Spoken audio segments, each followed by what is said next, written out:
Salut les amis, bi an bena kuma te de kan. Donc te min bɛ min Mali la, i kan ka min dɔn o de ye k'a fɔ ko an ka jamana ɲɛmɔgɔ fɔlɔfɔlɔ ni o ye président Modibo Keyita ye. An ka yɛrɛma hɔrɔnya bɛ ta kuma min na, ale tun ye a laɲini k'a fɔ ko te min bɛ sɛnɛ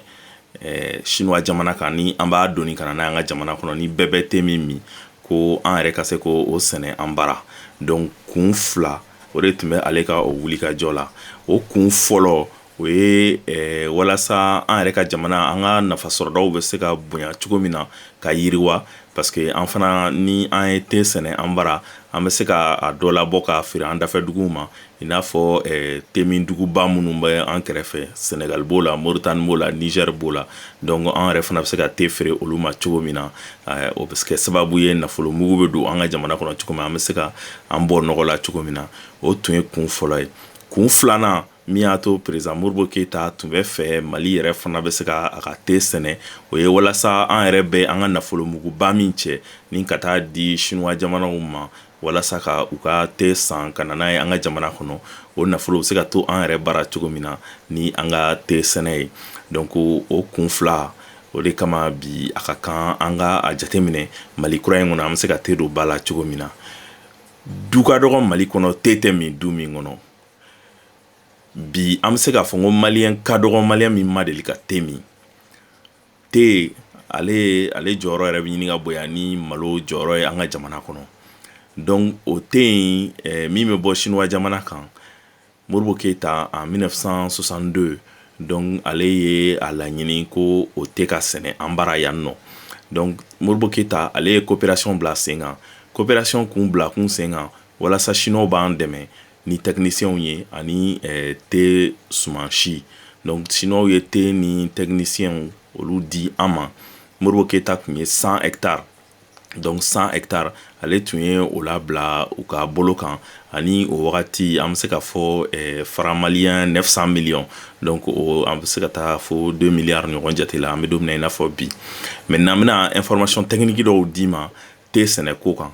O wagati la a kun fɔra ko walasa te ka ɲa ko il faut que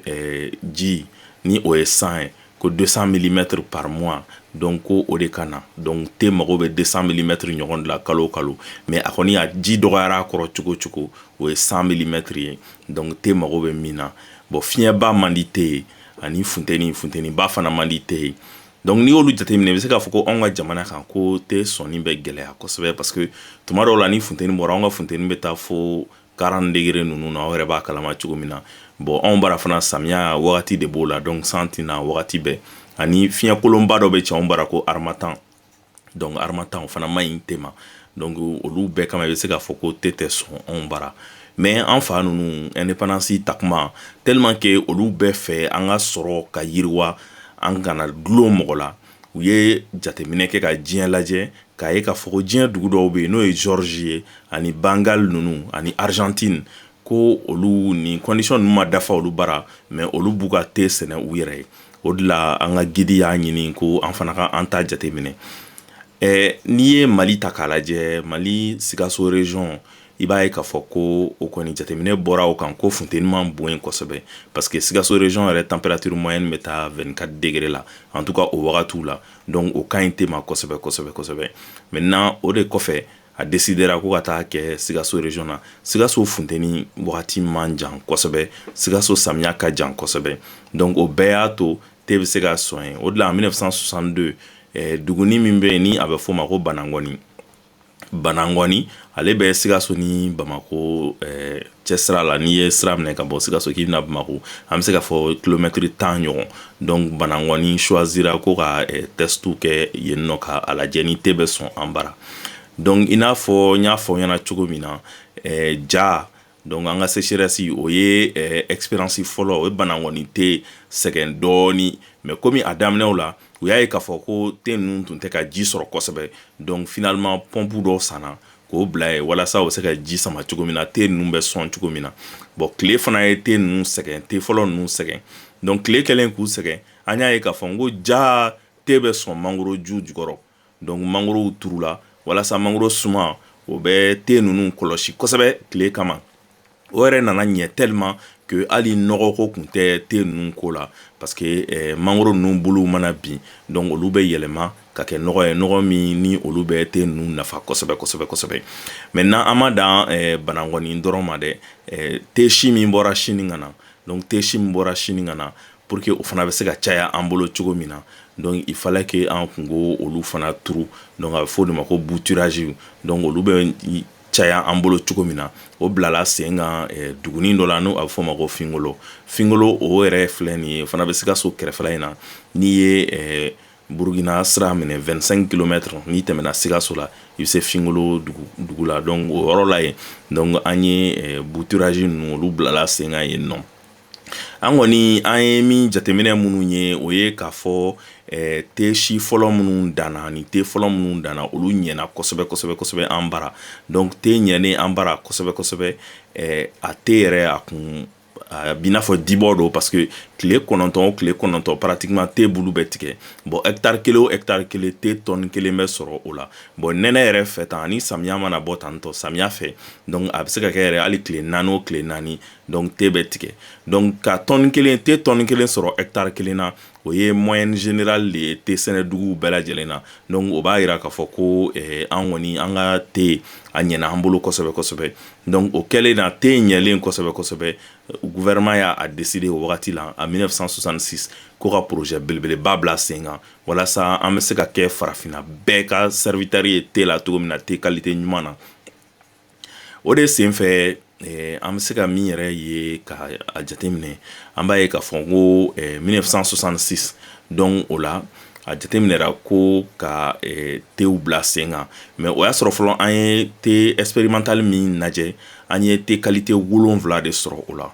n ko tellement anw ka te tun ɲɛna qualité fɔlɔfɔlɔ dɔ tun b'an bara u b'a fɔ ma ko impérial o tun b'i ko cimi caman de n'i tun y'o te min non i bɛ tile fila kɛ i ɲɛ jɔlen don f'u y'o feereli dabila o feereli interdit la donc qualité filanan ni sabanan ni naaninan ni duurunan ni wɔɔrɔnan an ka te tun ye fo qualité 7 ye donc olu de tun bɛ feere o te qualité ninnu o tun ka di te minanw ye kosɛbɛ kosɛbɛ o tun ka di clientw ye kosɛbɛ kosɛbɛ parce que n'i ye a jateminɛ i b'a ye k'a fɔ ko te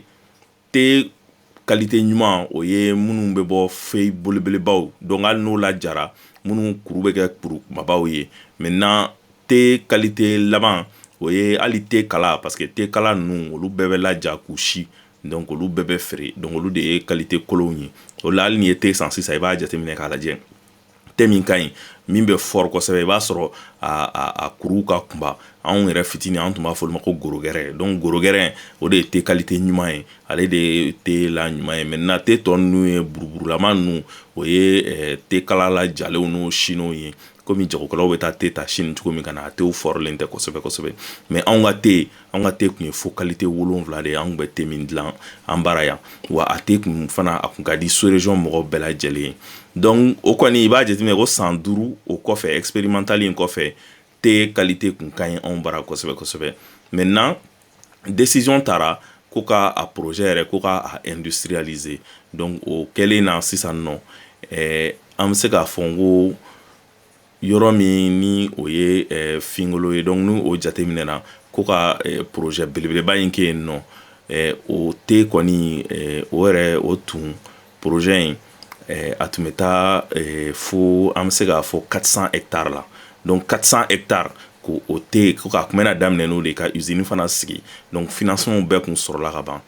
bon Fingolo in yɛrɛ ale kɔni choisira parce que études de y'a yira k'a fɔ ko ale yɔrɔ fana ka ɲi kosɛbɛ kosɛbɛ ka tɛmɛ hali expérience yɛrɛ kɛra yɔrɔ min kan donc en même temps n'i y'a jateminɛ i b'a ye k'a fɔ Fingolo yɔrɔ in fana forêt classée de bɛ yen donc forêt classée in o tɛ mɔgɔ ta ye mɔgɔ kun sigilen tɛ o yɔrɔ la et puis o forêt in ale kun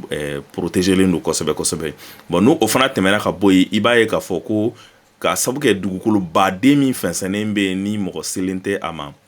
siraba fana bɛ tɛmɛ yen fɛ donc goudron bɛ yen hali an ka te comme ça an bɛ se ka taga a feere fo Burukina jamana ka Bobo Dioulasso an bɛ se ka taga a feere fo Abidjan fana donc olu bɛ sira wɛrɛw dayɛlɛ an ye an ka te an kɔni an bɛ se ka a feere yɔrɔ caman nɔgɔya la cogo min na donc études caman y'a yira k'a fɔ donc o yɔrɔ ninnu na ko kɔni dɔ bɛ yen nɔ Fingolo kɛrɛfɛ ni o kɔ tɔgɔ ye Farako ye donc farako kɔni donc ko ka projet in k'a ka sigi o de kɛrɛfɛ. Farako donc ale kɔni ale ye kɔ de kɔ min ti ja, donc kɔ in bɛ woyo de san kalo 12 maintenant kɔ in yɔrɔ dɔw b'a la olu ka dɔgɔn, donc u ye a jateminɛ ka baraji fitinin fitinin dɔw sigi baraji naturel, donc minnu yɛrɛ investissement man bonya kosɛbɛ, tubabukan na u b'a fɔ minnu ma ko irrigation par gravité, donc u y'o o jateminɛ k'o bila sen kan o yɔrɔ ninnu na. Donc o étude fɔlɔfɔlɔ minnu kɛra olu tun ye 200 hectares irrigués. Donc chinois y'an dɛmɛ kosɛbɛ parce que coopération wagati kun don, donc chinois ye an ka techniciens ani IPR Katibugu écoledenw, donc olu de y'a baara kɛ ɲɔgɔn fɛ. Maintenant u ye 200 hectares min étudier, chinois y'a yira k'a fɔ ko 165 hectares k'o kɔni k'o tɛ ko siga foyi tɛ o la, parce que te fana a bɛ jateminɛ dugukolo bɛɛ jate, u b'a fɔ min ma ko pH, donc o de bɛ jateminɛ pH la. Donc te ale bɛ sɔn pH la, pH min bɛ entre 4 et 7. Donc 4 et 7. Bon, on nous a fingolo, on sait qu'à farako ko kɛrɛfɛla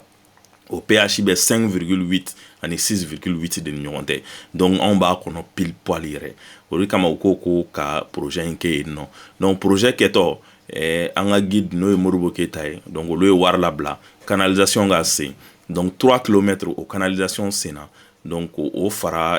farako kɔ in kan, donc o kɛ kɔ bolofara dɔ ye, bolofara min ni an y'o dilan ka tɛmɛ sanfɛla la. Maintenant o bɛ tɛmɛ sanfɛ, kɔ bɛ tɛmɛ duguma, donc ni an ye ji dévier ka ji layɛlɛ sanfɛ, foro bɛ kɛ olu ni ɲɔgɔn cɛ. Donc foro ka sɔrɔ ka canalisation fitinin fitinin caman dilan sur 10 km minnu bɛ bɔ sanfɛ canalisation na ka jigin duguma canalisation na. Donc o ye 13 canalisation y'o de dilan o la. Donc o la an bɛ se ka ji contrôler, an bɛ ji don foro kɔnɔ. Maintenant ni ji n'an mago banna ji la, an bɛ duguma canalisation dayɛlɛ, ji bɛ segin ka taga farako kɔ kɔnɔ.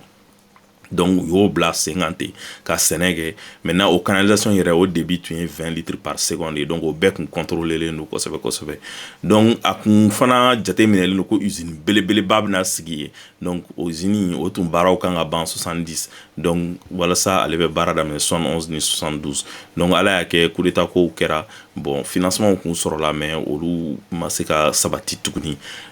Plan triennal min bilala sen kan coup d'état kɔfɛ, donc o plan triennal nin ma fingolo projet ta ba la, parce que fingolo projet in ale fana ale tun donnen don projet belebeleba dɔ de kɔnɔ. Donc o projet belebeleba nin o tun b'a yira k'a fɔ ko walasa an ka sɛnɛ kɛ technique kuraw olu bɛ se ka don ba la cogo min na, olu kalanw bɛ se ka kɛ yen cogo min na, ani ka développement kɛ ni sɛnɛ ye. Donc a ko kun idéologie ko projet belebeleba de tun don, ko kun b'a la. Donc comme o ma don ba la bilen, coup d'état kɛlen, donc a ko surusala la fo ka taa a yobo yaba. Mais en tout cas expérience fɔlɔ minnu kɛra olu y'a yira k'a fɔ ko anw bara